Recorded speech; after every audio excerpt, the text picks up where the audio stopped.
Paharia Suwali Sika.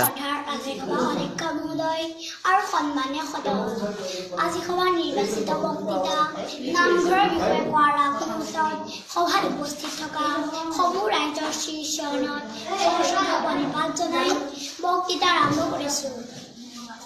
নামঘৰ এটা ৰাজহুৱা মঞ্চ য'ত সকলোৱে মিলি গীত নাট ভাওনা আদি কৰিব পাৰোঁ আৰু নাম কীৰ্তনত ভাগ ল'ব পাৰোঁ।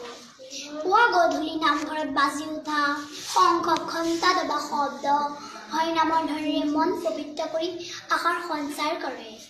হে মাননীয় অধ্যক্ষ মহোদয়, গুৰুজনাই এক শৰণ হৰি নাম ধৰ্ম প্ৰচাৰ কৰি চিহ্ন যাত্ৰা ভাওনা প্ৰদৰ্শন কৰি সাত ৰাতি নৃত্য গীত বাদ্যৰে ৰাইজক মুগ্ধ কৰি ৰাখিছে।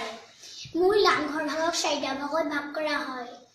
1 কীৰ্তন ঘৰ, 2 মণিকূট, 3 বাটচুৰা, 4 চৌঘৰ।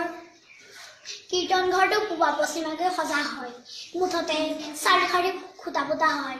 কীৰ্তন ঘৰৰ প্ৰথম খুঁটাজুৰি দ্বিতীয় খুঁটাজোৰৰ সোঁফালে থকা খুঁটাটোৱে লাই খুঁটা। এই লাই খুঁটা গুৰুজনাৰ বাবে সংৰক্ষিত। মণিকূটৰ আসনভাগ 3, 5 বা 7 খলপীয়া।